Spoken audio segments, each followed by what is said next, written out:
Welcome to Science, Health and Healing Encyclopedia of Children's Health Core and Ali Academy.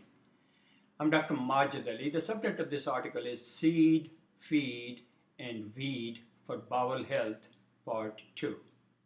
In Part 1 of this series, I described the evolution of this approach of seed, feed and weed in the early years of 1980. At that time, this idea evolved from my microscopic studies of colon biopsies and autopsy specimens as a chief pathologist in a major hospital. At that time, I was also collaborating with Dr. Madhava Ramanarayanan of Columbia University in developing the first microELISA test for measuring the presence of antibodies to different types of yeast, Candida, Aspergillus, Mucor, etc. Indeed, he and I were awarded the first United States patent on enzyme technology for developing mold allergy test and food allergy test. Now, at that time, it seemed to me that this notion of diagnosing specific infections and then killing off the microbes, this is really not how evolution works. This is not how the natural order works. We coexist.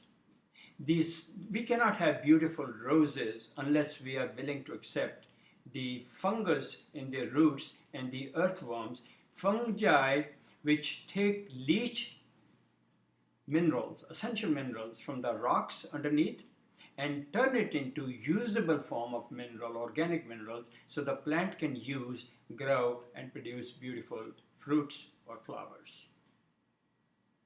So this was more a conceptual model, and at that time I started writing papers about bowel ecology. Altered States of Bowel Ecology was a monograph that I published back in 1987, and I expanded and elaborated this basic concept in a series of my books written for the general public, beginning with the butterfly and lifespan nutrition, the canary and chronic fatigue syndrome, what do lions know about stress, healing miracles and the bite of the gray dog, and so on. I was disappointed in the earlier years because even my well-read, thoughtful colleagues in environmental medicine, after I presented this idea in multiple papers, they seemed to listen to me politely, but they couldn't participate for whatever reason. And I realized perhaps this is too vague and abstract an idea to be of any value. And indeed, for about 3-4 years, I stopped writing about it, stopped giving papers until I started writing the books. And this idea was so powerful that I simply could not resist. Now let's go to June 19th of 2012. Here is a quote from the front page article in the science section of the New York Times. As we learn more about the complex contributions of the trillions of microbes we carry, some scientists want to be more like landscapers, nurturing the good and weeding out the bad. Now, I had introduced this expression, seed, feed, and weed for bowel health. How many years ago? Let's see. I suppose it would be 13 plus 12, more than 25 years earlier. I'm happy that the idea of gut ecology, altered states of bowel ecology, is finally catching on, even though it waited for 25 years. And hundreds of millions of people all over the world were needlessly antibioticized by doctors who stubbornly refused to learn anything from rose bushes or corn bushes or oak trees.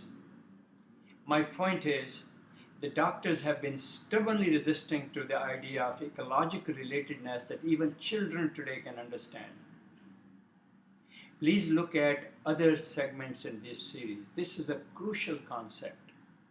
Seed, feed, and weed for bowel health, regardless of what the diagnostic label is. In one companion article, I explained the relationship of what does the Bowel teach us about the heart? And I give you some more windows to this basic idea, or whether your child has rheumatoid arthritis. And I say, what does rheumatoid arthritis, juvenile rheumatoid arthritis, teach us about the heart? At one level, heart disease is an inflammatory process, and that inflammation begins, and the basic mechanisms are rooted in the soil of the contents of the bowel, which is the bowel flora. In another series, I address these issues of the oral cavity flora, the stomach flora, the intestinal flora, and I introduce the term OSIC, O-S-I-C. O for oral cavity flora, S for stomach flora, I for intestinal flora, C for colonic flora. The more programs that you can watch on this encyclopedia, you can of course get copies of the books where I present a large body of data. But this would be an easier introduction on you. Our vision at Children's Health Corps, funded and founded by Talat, my wife, and I some years ago, is to provide authentic, free information for children all over the world, their parents, their teachers, their grandparents. You can join our vision, visit our website kids123.org. We tell you how you can participate, but I hope that you will consider joining hands with us. Thank you so much. Do join us again.